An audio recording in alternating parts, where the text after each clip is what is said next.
Saudações, hoje é o dia 2 de abril de 2023 e se você observar como tem sido utilizado o conceito de homoafetividade, está ficando muito difícil distinguir de homossexualidade.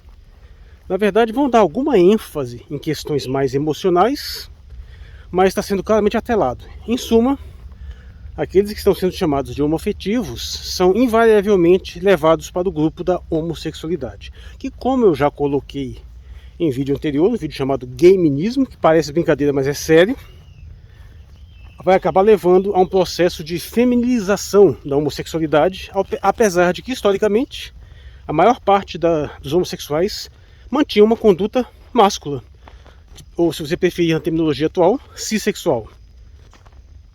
O problema é que, se você entende homoafetividade como afeto pelo igual, ou melhor, qualquer tipo de afeto que pode ser desenvolvido entre homens, então, meu amigo, os homens são naturalmente homoafetivos, todos eles. As mulheres podem ser mais, mas os homens com certeza também são. Eles nutrem afeto pelos seus semelhantes, eles nutrem carinho, eles podem se abraçar, ou até dar um beijinho carinhoso. O que existe, especialmente em culturas como a nossa, né? Estou falando brasileira, latina, existe uma estética de apartamento entre os homens. Uma estética frequentemente humorística, no sentido de que não, eu não encosto em homem, eu não abraço homens, coisas desse tipo. Mas essa estética é puramente superficial. Basta uma pequena mudança no contexto do ambiente para isso aí cair por terra e os homens manifestarem essa homoafetividade natural, o que de forma nenhuma significa que eles sejam homossexuais. Ou seja, são aquelas situações onde o indivíduo não tem nenhum problema em, de repente, lavar o cabelo de um outro lá, ou ajudar, até fazer um deitar no colo, sem que isso nunca leve a uma relação homossexual. Basta você observar os contextos. Frequentemente nós costumamos usar como exemplo o contexto de guerra, né? Que homens, quando estão em estado de tensão muito grande, especialmente em grupos militares em situação de maior perigo, há um entrosamento maior entre eles e há um grau de proximidade, de maior intimidade, que eles estão dispostos a trocar entre si, e também pela ausência de mulheres principalmente, né? Mas isso também se verifica, por exemplo, em prisões, e se verifica em contextos onde não vai haver nenhum tipo de recriminação a uma postura que pode ser confundida potencialmente com homossexualidade. Mas o fato é que essa ideia de haver uma relação de carinho onde homens totalmente héteros, que jamais teriam uma relação homossexual, podem simplesmente se abraçar, dar um beijinho no rosto, ou até fazer um carinho no outro, isso deveria ser o conceito de homoafetividade literal. Mas qualquer movimento nesse sentido está sendo levado na direção da homossexualidade. Veja só, não precisa nem ir muito longe. Como é que os pais lidam com os filhos homens? Você vê que existe um grau de carinho que não é comum, por exemplo, em homens de forma geral. Ou um filho lida com seu pai. Ou irmãos lidam desse modo. Existem contextos dentro da nossa cultura onde isso é perfeitamente legitimado. Você chega assim, você vira dois homens assim, aparentemente adultos, e um chega e dá um abraço, dá um beijinho no rosto do outro. Ah, isso é gay? Não, eles são irmãos. Então, beleza. Você vê que percebe que há uma estética de rejeição. Mas é preciso diferenciar a estética da cultura.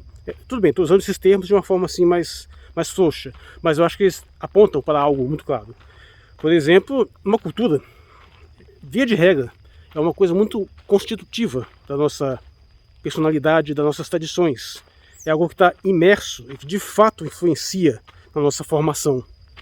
É uma distinção que torna bastante clara o grau de insanidade da afirmação de que nós vivemos numa cultura de estupro, porque em todos os níveis possíveis e distinguíveis, o ato do estupro é brutalmente repudiado pela sociedade. Ele é criminalizado com leis muito duras. O estuprador é frequentemente linchado por homens. A situação do estuprador na cadeia, ele é um dos níveis mais baixos da hierarquia. Em todos os níveis, isso é punido. Ninguém defende estuprador. O repúdio contra a ideia de estupro é total.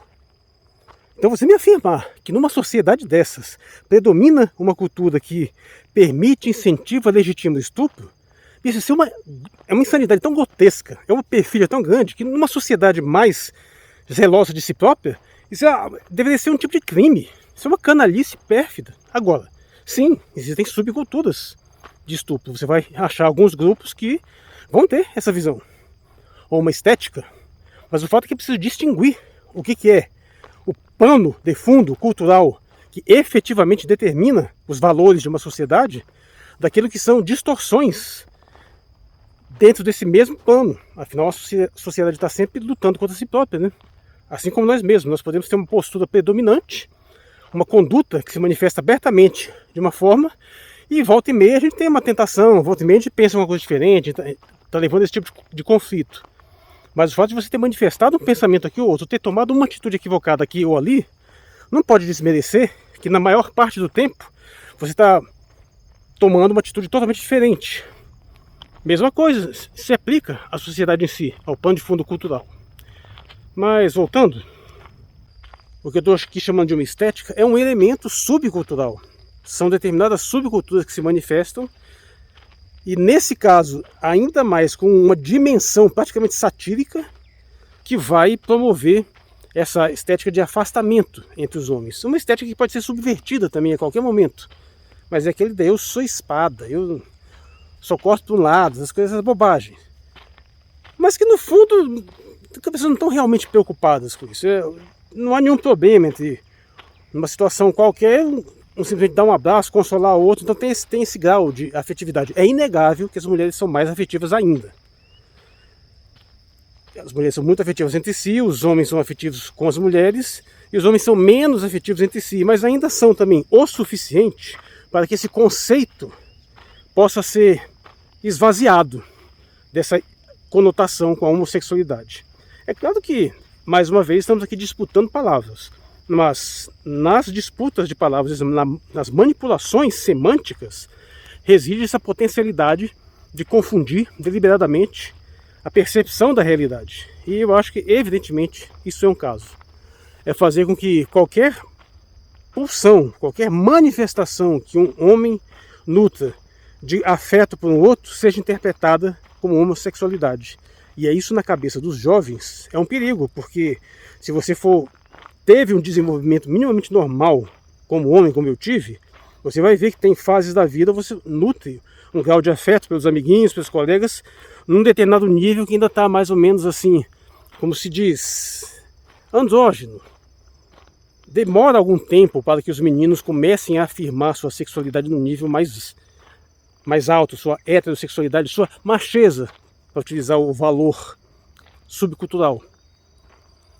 Se você conseguir jogar na cabeça da juventude a ideia de que qualquer manifestação nesse sentido, espontâneo, de um carinho, de um amor, mais que uma simples amizade pragmática, você realmente gostar do seu amigo, do seu companheiro, e você achar que isso leva na direção de uma homossexualidade, você percebe que você vai gerar uma enorme confusão, onde jovens vão entrar em conflito, onde eles podem tentar resistir a desenvolver determinados sentimentos pelos seus companheiros, pelos seus colegas, com medo disso despertar pulsões homossexuais, ou empurrando-os na direção dessa homossexualidade.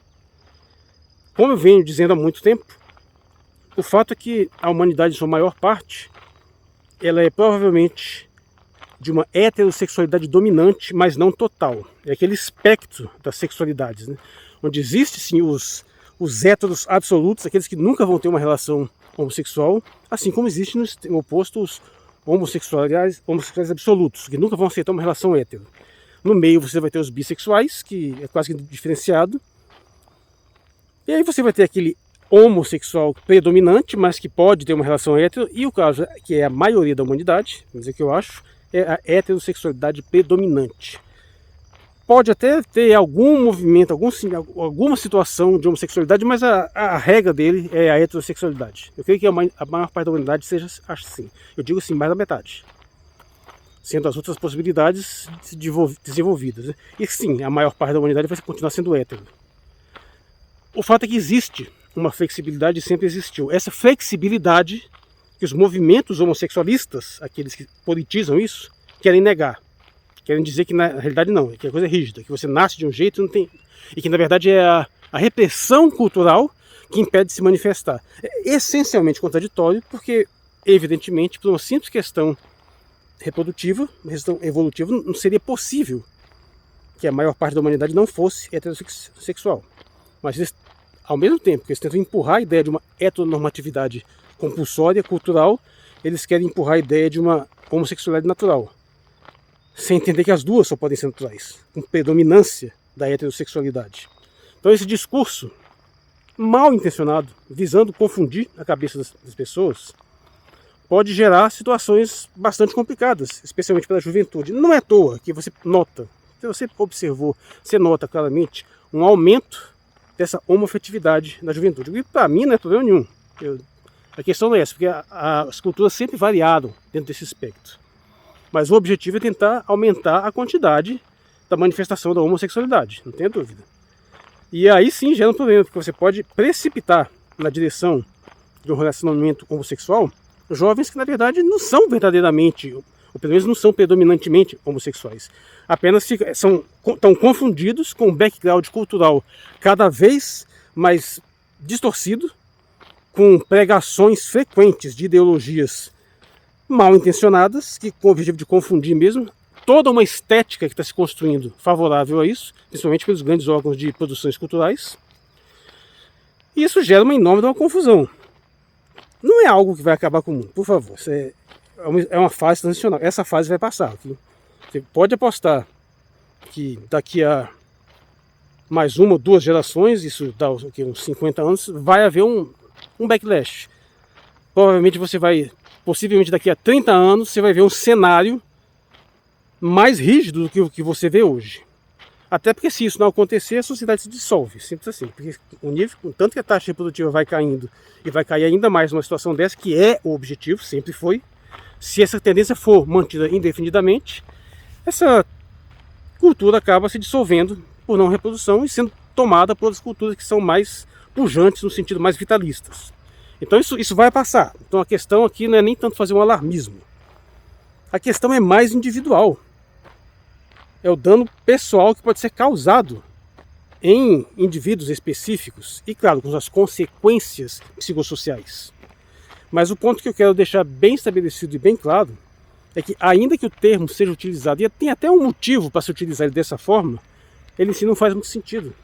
Porque o conceito de homoafetividade, se você entender afeto no seu sentido originário, ou pelo menos no sentido aproximado de carinho, e o homo do igual, não faz sentido você confundir isso com homossexualidade. É inegável que há uma ligação, há uma interseção. Não pode ser negligenciado nunca. Interseções que os movimentos homossexualistas estão sempre negando. Eles tendem a pensar sempre na forma de isolamentos. Essa tragédia. Mas uma coisa é você reconhecer a conexão das coisas. Outra é você não diferenciá-las. E todo o equilíbrio reside aí, em você reconhecer que todas as coisas estão interconectadas, que elas se relacionam, mas elas se distinguem. E você pode observar que, via de regra, todo manipulador, toda ideologia mal intencionada, ela sempre vai insistir nessa confusão. Ou ela vai estabelecer uma marcação rígida, dizer que duas coisas não se relacionam, uma coisa não tem nada a ver com a outra, ou ela vai dizer que duas coisas distintas são a mesma coisa. E faz isso, às vezes, de forma bipolar. Então é isso que tem que estar sempre atento. O fato é que sim, os homens, sua maioria, talvez com a totalidade, são naturalmente homoafetivos. Existe uma estética, uma subcultura, que às vezes afirma essa não afetividade. Mas essa subcultura é fácil de ser manobrada, fácil de ser alterada e pode ser facilmente verificada em situações onde homens demonstram esse carinho maior e, cientes desta flexibilidade, dessas conectividades, dessas possibilidades de transições, movimentos ideológicos mal intencionados exploram essas realidades, distorcem, manobram, manipulam para confundir a cabeça das pessoas e empurrar conceitos que não vão ajudar, na maioria das vezes, no bem-estar e no aperfeiçoamento de ninguém. Eu sou o Marcos Valério XR, no dia 2 de abril de 2023. Obrigado por sua atenção.